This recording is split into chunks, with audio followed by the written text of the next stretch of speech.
Hello and welcome to a special interview for The Wire. My guest today is an extraordinary person. He's a highly regarded author, a well-known politician and a television celebrity. But with the publication of his recent book, he's also going to become controversial. And here it is. It's called The Great Hindu Civilization. And let me tell you, once you've read it, you won't stop talking about it. And joining me now to talk about his book is Pavan Varma. Pavan Varma, I want to focus on three issues in your book, each of which is contentious in its own right. Right at the very start of the book, you ask, why does the elite of a country turn against its own culture and civilization? There must be very few nations which have such a rich past, but whose opinion-making elite, cocooned in their Western notions of modernity, are so ignorant or unconcerned about it. What leads you to the belief that the Indian elite are ignorant of or unconcerned about their culture and civilization? Well, frankly, there is a lack of curiosity about the past, especially ancient India. It's an indifference that often bewilders me. People know about the golden age of the Guptas, and later the spike is with the great Mughals. But the texture, the grain, the substance, the depth of the past is unknown to so many people. So that is at one level. When I say people belittle it, I mean there seems to be in some sections of the elite a fear that if you give due credit to the legitimate and verifiable achievements of the past, it will feed into a toxic narrative today, which is that of the ultra-Hindu right.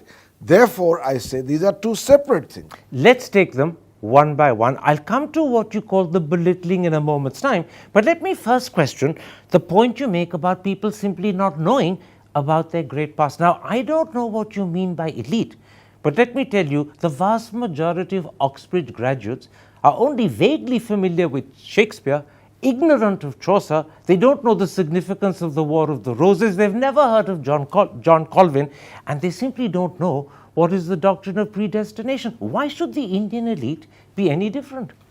I think the reason for it is that colonized regimes, the whole purpose of colonization, Karan, is not physical subjugation but the colonization of the mind. And the colonial experience is a tremendously organized and concerted critique of the civilization and people that they have come to rule. I'm not saying many of the British did not discover important aspects of our buried past. That's a separate issue. But the organized disdain for the people and culture that they were ruling was also meant to bolster the doctrine that their rule is good for the natives. You're attributing the so-called ignorance of the Indian elite to the impact of colonization, but let me put it differently. It's actually the impact of the pressures of modern day living, the need to specialize. People don't have either the time or the inclination to dig deep into their past. They don't have the wherewithal to fully understand the richness of their culture, and that's true not just of the Indian elite, but of elites all over the world. The world has moved on, the past has receded, and people are only dimly aware of it. True. So let me complete that argument.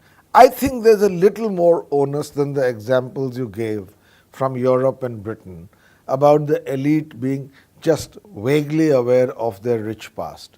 First of all, I don't entirely agree with that. Their knowledge is far greater than that of the Indian elite. Secondly, I believe colonialism and the critique and the colonization of the mind puts a special onus on the elite to reclaim the past in enlightened categories. When they don't do it, and the second point I want to make, Karan, briefly before you ask your next question, is that there's a difference also between not being aware of the finer or the finer details and being rootless. I cannot countenance an elite which, for instance, knows a lot about Shakespeare but nothing at all about Kalidas. I put it to you that the vast majority of Indians probably know nothing very much about Shakespeare either. They may talk about Shakespeare because it's considered to be politically and socially acceptable to do so, but they're showing off. They're actually ignorant. But Let's move beyond the point of ignorance. I put it to you that elites all over the world, because of the pressures of modern day living, are now only dimly connected with their past and only dimly understand the richness of their culture, and that's true of elites all over. But let's come to the second point, which in a sense is a bigger one. The fact that you believe the Indian elite are not just ignorant, but they also belittle their past. And you make that point most forcefully with reference to two academics who otherwise are very highly thought of, Amartya Sen and Romila Thapar. You say they do not accept that the greatness of India's past is a product of its Hindu faith, and they therefore don't accept the term Hindu civilization. Let me put the opposite to you. Romila Thapar's magnum opus is about Ashoka, the very heart of ancient India. And perhaps one of the best known books written by Amartya Sen, The Argumentative Indian, is based hugely on Sanskrit texts of ancient India. That is the paradox.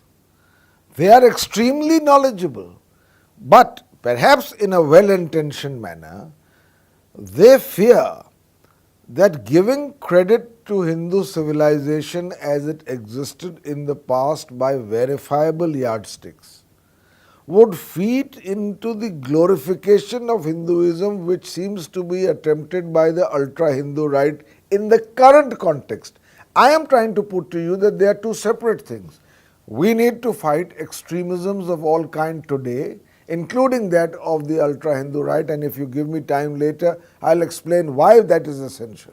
But that does not mean that you say there is no such word as Hindu, that there is no civilization attached to it, that even if there was civilization, it was Buddhist, that there are doubts about its antiquity, that in fact there is no word called Hinduism in the singular, because as Wendy Doniger says, it's a cross between a hedgehog and a tortoise. You see, there's no doubt that these are positions Amartya Sen, Wendy Doniger, Romila Thapar have taken. But when you say they've taken these positions because they don't want to accept the Hindu influence that underlies it because of the present context didn't exist when they took these positions. Romila Thapar's book on Ashoka goes back several decades. Wendy Doniger's goes back at least 15 years. Even Amartya Sen's book goes back to the days of Manmohan Singh. The present context defined by the BJP and Modi and the hindutva that they are spreading didn't exist at the time. So your rationalization that they are averse to accepting the Hindu background because of the context since isn't true. 1947, and if you read Gandhi and Nehru and Sardar Patel, in many cases rightly so, but even without the kind of chiseled challenge that we face today, always maintained that especially in the context of partition and the imperative of creating a plural, tolerant, inclusive republic, giving too much weightage or recognition to some of the legitimate achievements of the ancient past would be dangerous, keeping this larger goal in mind. The secular India they wanted to create. Indian. So therefore, it's not Amartya Sen's The Argumentative Indian was written at a time when the ultra-Hindu right in the form of Hindutva had already emerged, very much so. Modi hadn't. It was long before Modi came to power. But Babri Masjid had been demolished. The Godhra riots had taken place. But Romila Thapar's works precedes the Babri Masjid as well, by decades. But Romila Thapar's writings after that, not necessarily in that particular book, continue to maintain, and Romila Thapar less. I think Romila Thapar's case is to be slightly influenced by the Marxist narrative of history, which is to see it more in terms of its economic dimension than religious, rather than religion, culture, social structures, aesthetics. Let's then take up what you say about the fact that actually this questioning, this refusal to accept the Hindu bedrock, the Hindu influence that lies behind India's great past goes back, as you said, to the 30s and 40s. You make that point perhaps most tellingly when you talk about Jawaharlal Nehru.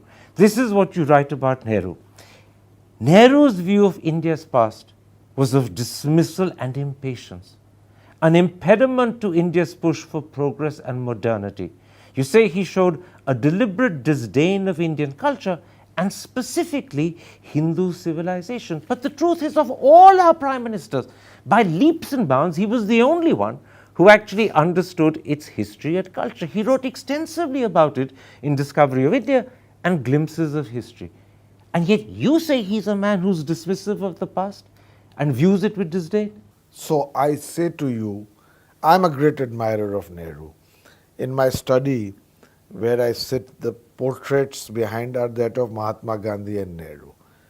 I am not blaming Jawaharlal Nehru for a deliberate attempt to devalue, demean, denigrate India's past. I am pointing out to you that Nehru had the tendency, perhaps as a result of some of the colonial critique of our civilization, that the past conflates with, is tantamount to, largely prejudice, superstition, and obscurantism. And he was impatient to rush towards a new modernity for an independent India, which I must confess he defined largely in Western terms. Between this well-intentioned motivation, I think very important aspects of our civilizational past were also jettisoned. And I think that is something that Nehru himself recognized. Now, about his books, Discovery of India, Glimpses of Indian History, of course he pays tribute to the ancient India, but Nehru's tribute in that sense is a kind of romanticized notion of Mother India, which has had a long and hoary history coming from the dawn of time. But that includes a deep appreciation of culture and civilization as well. That romanticization is actually foundationally based upon the love, appreciation of India's rich culture. But lacks detail. Please read the But is the absence of detail your real concern? For me, if you don't accept, he even considered Advait and the grandeur of thought of Hindu philosophy and metaphysics and spirituality as something soft and flabby, which is somehow holding up the Hindu. But that's an interpretation, not a dismissal. No, but when he may be wrong, but it doesn't mean he's expressing disdain. But he doesn't dwell upon it in terms of explaining his disdain. His approach. Because he's not a philosopher. No, but he is, of course he's a philosopher. You should read his writings where he discusses things. But I ask you a question. In his book, there is a great tribute to the Mughals in medieval India. Why isn't there a mention more than 4 lines of Krishnadevaraya, of the Vijayanagar Empire? Why is Rajaraj Chola one not mentioned? Great kings. One of the main arteries in Delhi should be named after Krishnadevaraya. One of the most successful kings. So your point is that in fact his understanding of Mughal India is better than his understanding of the Hindu past, and you believe, and this is, I underline your interpretation, that the reason he understands Mughal India better than the Hindu past is a reflection of prejudice, disdain, and not just simple lack of knowledge. You're going beyond lack of knowledge to interpreting it as disdain and dismissal. Indeed, I would say that Panditji was well intentioned, but in his, I give you a metaphor for it. Inviting Corbusier to build Chandigarh. Only Jawaharlal Nehru could have done it. Corbusier refused to see an Indian city as he camped in Chandigarh.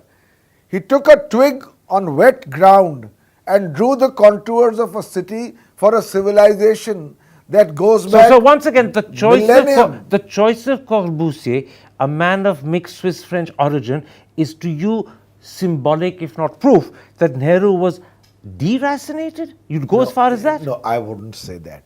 In fact, I would be the last to say it. But I say you make choices.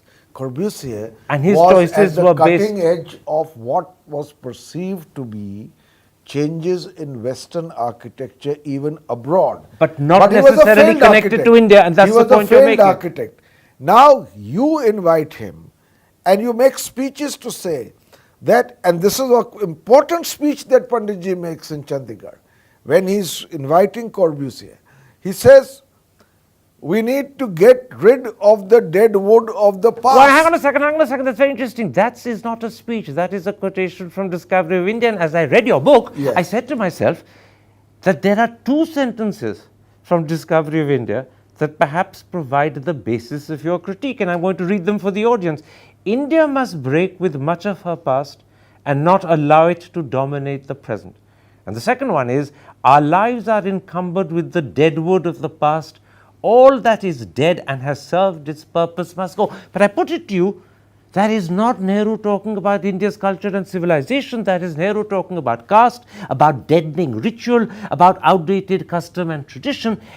In a sense, when you use this to suggest he's dismissive of culture, you're misunderstanding him. My only argument to you, Karan, is perhaps in this attempt, well-intentioned as it were, you also threw the baby out with the bathwater. And that's what you're saying Nehru did. I believe there are great nuggets, great episodes of ancient Indian civilization and the evolution of Hinduism, which didn't make their way to our educational curriculum. I'll tell you the paradox. Tell me, 600 years. Tell me, 600 years of Bhakti movement. But you can't. Where was I taught this in school? Absolutely. But you can't blame that solely and singularly on I Nehru. don't blame it. I said Nehru was a symptom. One of the great men but who that fell prey to that, the symptom Pavan of Varma, that malaise. even that symptom is based upon two sentences from Discovery of India, which I'm suggesting But to you, I am saying you may have misunderstood. Please read the autobiography, where he makes a straight confession that he is impatient about our past and that his definition of modernity was largely in Western terms, where, for instance, if you spoke to Panditji about Vedic mathematics, about Aryabhat, about Brahmagupta, the invention of the zero, for him, Western scientific temper and the great progresses that were made in technology were the yardsticks to which India must move. So therefore, what happened, Karan? Let me complete this sentence. Go ahead. In our educational curriculum, and you will remember it, we are contemporaries almost, in school, in the School of Architecture, you teach Western design and form. When you have such a corpus of work on architecture in India. For instance, I was never taught that there are three foundational texts of Hinduism. The great Upanishads, which by the way is not a religious document.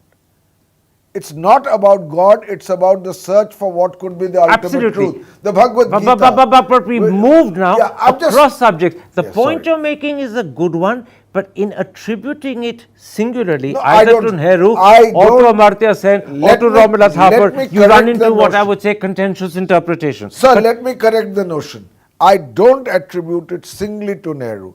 For Nehru, for whom I have otherwise great respect, he is the person who ensured that the republic remained the republic in the formative years. But as one reads the book, but as one reads your book, the image and impression that's left on the mind that Nehru is to blame, and particularly when you quote those two sentences, the impression is that you believe these sentences somehow suggest dismissiveness towards culture and civilization, and they don't. They are actually a critique and a very understandable explanation for moving away from deadening ritual, outdated custom and tradition, the caste system, and a lot else that people have rightly said is best left in the past and forgotten. That is my critique. You've put your finger on it.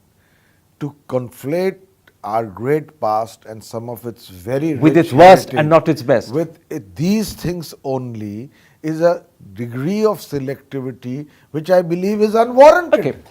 I think many will accept the point you make. And it's a double point which I'm briefly repeating before I move on to the second subject I want to discuss. Your point is the great Indian elite, and maybe the word great is misplaced, are largely ignorant of their great past, and where they are aware of it, particularly the scholars, they are dismissive of it or they tend to belittle it. They don't want to acknowledge its Hindu origin and the fact that it is hugely Hindu. For a reason. And the reason is also contestable, that you believe in the context of the present it seems to strengthen right-wing Hindu forces, although many of these people made that point not in the present 20, 30 years ago when the context was different. That I have explained. Absolutely. Let's then come to what I would say is the second big issue in your book that I want to discuss. It's the Islamic conquest. This is what you write of it. Hindu civilization had never seen conquerors like the Islamic Turkic invaders, who were so blindly committed to the destruction of a culture, so fanatically driven by a belief in the superiority of their religion, so unrelenting in their hatred for those not belonging to it, and so passionate about the need to convert unbelievers. First of all, That's true of all conquerors in any period of time, in any geography. This is what conquerors do. That's why they conquer. So the Greeks came, the Scythians came, the Bactrians came. Was there conquest of this nature? Yes, look at the art of bulk now lost in Afghanistan, perhaps soon lost to the world forever. It is hugely Greek dominated. Whatever the original culture of Bakht was, now Bactria, is entirely Greek. The Buddha with that hairdo is Greek. I know, but that's a process of synthesis. I am saying to you. How do you know it's not a process of imposition? You're saying synthesis. Because it's history the same doesn't thing bear conquerors out do. that interpretation. What I am trying to say is that conquerors destroy, conquerors plunder. But where the Islamic Turkic invasion was concerned, it did lead ultimately to the emergence of a syncretic culture, what we call our Ganga Jamuni Tehzeeb, which is a very valuable aspect of our civilizational heritage. But there is no point in glossing over the facts of history. As Will Durant says, that it is one of the darkest episodes of conquest in the annals of history. And it was accompanied by a great deal of plunder and destruction. I'm not denying. And was driven very greatly by the proselytization approach. I'm not denying the facts of the atrocities that happened. I'm not denying the fact that willful conversion of Hindus happened. What I'm saying is this is unique to conquerors all over the world in all time. Take, for example... It's a question of degree. Well, I'm not even sure it's a question of degree. It's a question of how much you know, not of degree, how much you know. Take Pushpamitra Sunga from the 2nd century BC. Buddhist texts of the time say that he destroyed hundreds, if not thousands of monasteries. He killed thousands of monks. In fact, that man was famous. That man was famous for actually paying money for every Buddhist head. I conceded the point that conquerors destroy and plunder and loot. The question is of degree, Karan. Try to understand what happened. Hinduism had never faced conquerors who were driven so fanatically by the superiority of their religion and looked upon all those of other faiths as infidels. Can I give you examples from world history which will show that conquerors have always been like this, and that the question... No. And the question you make about degree is actually only how much you know, because you don't know enough about what they did at that time because it's so back in time. I am speaking on the basis of what I know. Absolutely, but what I'm saying is that you're making the Islamic conquest unique for wrong reasons. Look, the Romans did what we're talking about. The Vikings did it when they came. Look what the Spanish did to the Incas and the Aztecs. Inca-Aztec civilization was wiped out by the Spaniards, and it's happened in Africa repeatedly. Have I used a sentence to say that this was never done anywhere else by any conqueror? What I'm saying is, why make Islamic... What I've said is that in the Indian context, this particular invasion was exceptionally ruthless and violent. And history and facts bear that out. Even that may not be true. That may not be true. Pushpamitra Sunga, who's just that much further back in time, was probably as violent, as destructive, and as intolerant. On an organized basis for 600 years. I mean, Bakhtiyar Khilji burnt Nalanda, the university. The library burnt for 18 months thereafter. It was so rich in treatises. Which weighing scale do you use? That on the one hand you had the emergence of the wonderful khayal, which is a blend of Islamic and Hindu Varma, look at what the Spanish and Pizarro did to the Incas and the Aztecs. The civilization doesn't exist. But you are positing an argument that I don't make. Perhaps the Spanish did it. No, it's not. I am saying in the Indian context this was unprecedented. Well, maybe it was unprecedented in the Indian context, but what I'm saying is that your book makes it seem as if the Islamic conquest and its horrors was so unique that it becomes exceptional, and I'm saying it's not. All conquerors do it, and there are many examples of them doing it. The word unique is yours. The word and interpretation... But it's suggested by the book. But the book says very clearly, because I'm talking, Karan, of Hindu civilization. I am not talking of global civilization and conquerors. Okay. I am saying in our context, this particular invasion led to a great deal of plunder. And I especially make this point with emphasis because there has been an attempt by historians Let's to come to gloss that. over it. Well, let's come to that, because that is the second point you make about the Islamic conquest, and you say that in fact there's a deliberate attempt, that its atrocities, which you say continued right through the years of Mughal Muslim rule, have been deliberately ignored and denied by what Well, you call knowledgeable It's not commentators. entirely ignored and denied, but underplayed. Well, let me quote what you write. The suppression of historical truth was part of a plan designed by a combination of politicians, historians, and commentators for decades after 1947. Now, I want to pick on that phrase, a planned design. That suggests a deliberate conspiracy. What proof do you have of it?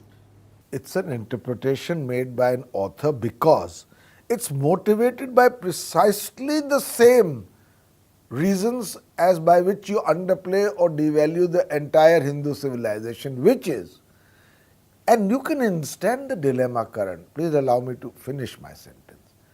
We are talking of a country bruised by partition, a country where the largest minority is Muslims, and the attempt is to now heal the wounds of the past and move on. If you dwell too much in the narration of history on what the Muslims did to destroy and plunder both monuments, artifacts and centers of learning of Hindu civilization, there was a fear that it may exacerbate or But this is entirely your interpretation. You're now reading motives into the people who wrote the history to explain why they looked at it in the way they did. Precisely. But how do you know you're correct? How do you know this is not your prejudice? Karan, when you write your next book, people are entitled to ask you why you think you are correct, but you are writing an argument on the basis that you make an assumption, and I can understand the context for it, and I've tried to explain it to you. Now, it was good enough while it happened, but today there's a backlash. Today, when certain historians say I'll come to the backlash. that only 80 temples were destroyed in 600 years of Muslim rule, and I say no, accept the fact that there was destruction, accept also the fact that a great syncretic culture came out of it. But don't do one at the cost of the other. But be honest about the narrative. Don't gloss or airbrush history. The sentence I quoted, and I'm just repeating the critical part, a plan designed by a combination of politicians, historians and commentators for decades after 1947. What was the interpretation of history by Indian historians prior to 47? After all, Indian historians didn't just spring up after independence. Conquered people don't have history or historians. We started rewriting and constructing our history after 47. You mean there was no history writing in the years of the British when Indian historians were practicing history? It was heavily influenced by the colonial critique.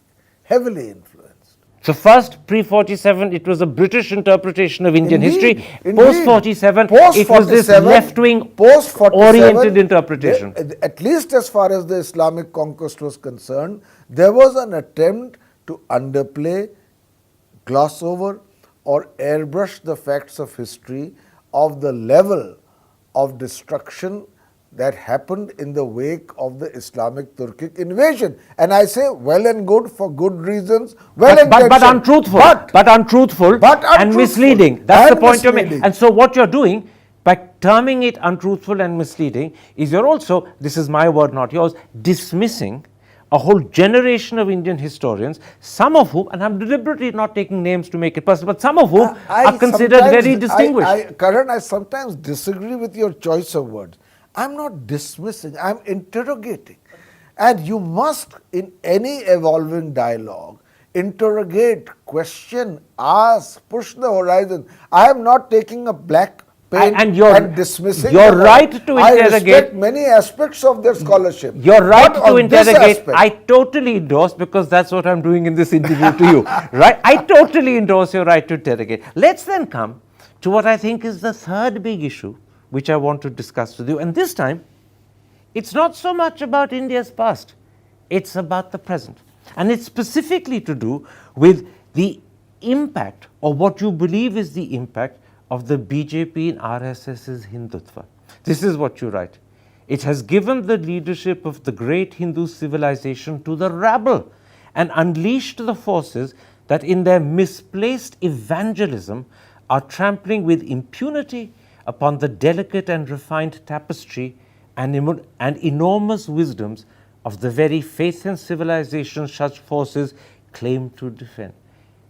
Explain this a bit further to the audience. I believe that the leadership of Hinduism and Hindu civilization has gone into lumpen hands. It's my belief. And what are its features? First of all, the evangelism is in inverse proportion to knowledge. Secondly, The less you know, the more you preach. the more you preach. It's not based on knowledge. They are not Swami Vivekananda. Secondly, there's an aversion to dialogue and discussion. Thirdly, they are prone to violence and revel in exclusion. Fourthly, they are patriarchal. Fifthly, they are orthodox and conservative. Sixthly, they are usually upper caste who have disdain for the marginalized sections of society. All in all, and they are prone to taking the law into their own hands, very often encouraged by governments who they believe are pro what they do rather than anti what they are planning to do. By the way, don't just believe it, the governments often behave in that way themselves. Indeed, and especially, I'll give you one example. After 2010, the maximum number of cattle lynchings have taken place 98% after 2014. 86% of the victims were Muslims. The majority of them happened in BJP ruled states, and those who were the perpetrators of these crimes put on video the fact of their Hindutva credentials. And still were not punished. And still were not punished. Very often cases were filed against the victims. Whilst the perpetrators were given bail. Bail. In your book, you identify 10 adverse consequences of this lumpen Hindu leadership. 4 in particular struck me as deserving of great attention. First, you say, it has no compunction in resorting to violence to impose its views. Secondly, the dominant emotion is hatred of the other, others being defined primarily as Muslims. Third, it has scant regard for the rule of law. Fourth, it has little problem in conflating religion with patriotism. These 4, just to take these 4, can seriously damage India's democracy and secularism. Indeed, and they are damaging, and it's a great challenge before us. Hinduism needs a renaissance today. And I use a line in my book which is, Hindutva needs to be replaced by Hindu Satya.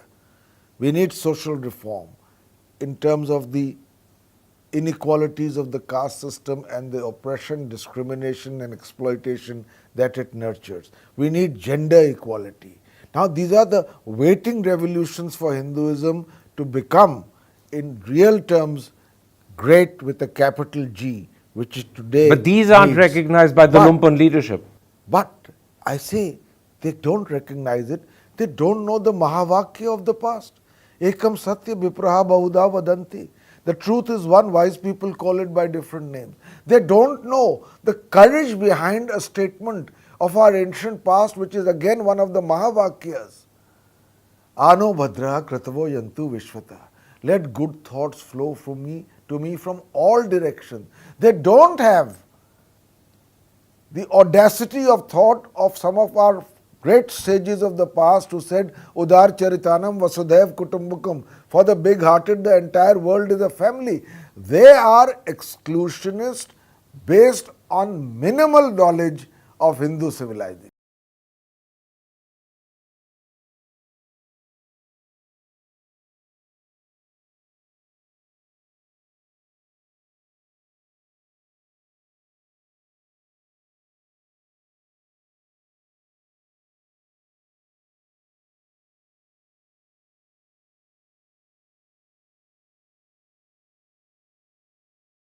Yes, because I believe that has happened, and I am not tarring with the same brush every person within the BJP RSS combined.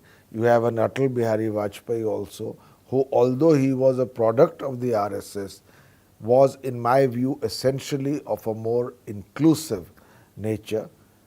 But the fact of the matter, Karan, is that the BJP has followed a policy of strategic ambiguity in the face of the rise of such lumpen forces. One was to tacitly encourage them, and when their excesses were unacceptable in a larger sense, to distance itself from it. But in the end, they ended up strengthening these forces. And today I am afraid the BJP and RSS also needs to ponder where actually the leadership lies. In fact, they haven't even strategically distanced themselves, because when Gauri Lankesh was brutally killed, an event that shocked the conscience of our country, it was found that our Prime Minister Narendra Modi was following on Twitter 10 people who applauded her death, and he did not dissociate, and one of the 10 who applauded her death called her a kutia as well, and the Prime Minister still did not dissociate. So there's no distancing. It's brazen, it's upfront. So when I said distancing, I meant was that if there's a particularly heinous crime or an event that generally repulses all Hindus, the BJP will say, oh, this, please, let's all They have an brought inclusive Akhlaq's India. killers back, draped in the flag, to the very village where Akhlaq was killed. And you have cabinet ministers garlanding alleged lynchers. So all in all, today, I say to you that Hinduism, Hindu civilization, and the values incorporated in this civilization face a challenge in terms of the rise of this lumpen leadership and the ultra-right. In fact, in your book, you go one step further, and to me, that sounded very much like the conclusion of your book on this specific point. You write, Hinduism and Hindu civilization are thus faced with a real crisis, where instead of the genuine Hindu renaissance that should have unfolded, we are witnessing the hate-filled trivialization of that great legacy. In other words, in the name of Hinduism, Hinduism itself is being undermined. In fact, I believe trivialization, the word that you just used, It's your word. I mean, which you just quoted. What is Dinanath Batra about? When he says, in the attempt to glorify Hinduism in today's context, that there were aeroplanes flying in ancient India, that there were cars, that there was plastic surgery, that there was in vitro fertilization, and so on and so forth. It's trivializing history. And do you remember who wrote the foreword of those books? The then Chief Minister of Gujarat, the present Prime Minister of India. And remember what he said in a speech to doctors, above all people, at the Reliance Hospital in Bombay in October 2014, when he claimed that the birth of Karan through Kunti's ear, or the fact that Ganesh had an elephant head, were proof of the existence of plastic surgery and genetic engineering. So that only endorses my point that the most evangelical proponents of Hindu glorification are the ones who have the least knowledge of its genuine achievements. This is the great tragedy. And that is true of many people ruling our country today.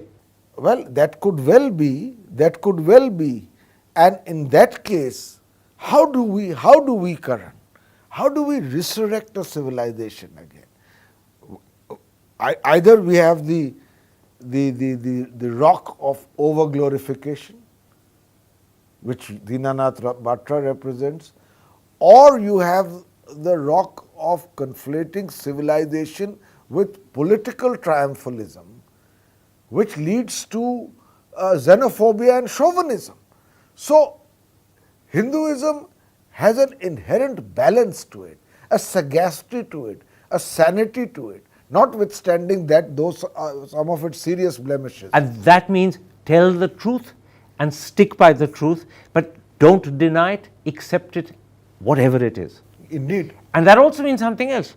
And this is perhaps my last question. The BJP presents itself as the great party that is nurturing, protecting, and promoting Hinduism and Hindu culture. In fact, what it's doing is distorting it and hollowing it out. It's reducing it to a mere dogma. Its richness is forgotten, not even perhaps understood. The nuances. It's a Talibani emphasis on certain fiats, which is anathema to Hindus. You really mean that? The BJP attitude to Hinduism is akin to the Taliban attitude. Indeed, because they believe that if what I say is right, this is what Hinduism is, this is what you should eat, this is what you should wear, this is what you should drink, this is how you should behave, this is how women should dress. This is not Hinduism. This is the Talibanization of a rich Hinduism. Indeed, and particularly tragic because Hinduism is such a cerebral religion, such a cerebral So civilization. the people who promote it are in fact the application people, of mind defines it in every respect. So the people who claim to be promoting it are in fact burying it. Indeed. Indeed, and this is what we need to do today, and that's why I speak about the need for a real Hindu renaissance, Hindu Satya, not Hindutva. Okay, Pavan Varma.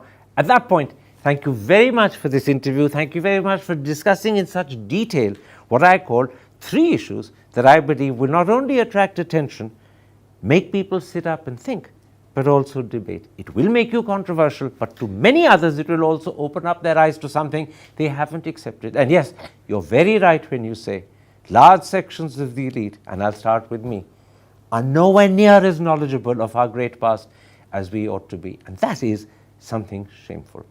Thank you very much indeed. Thank you, Karan. Such a pleasure always.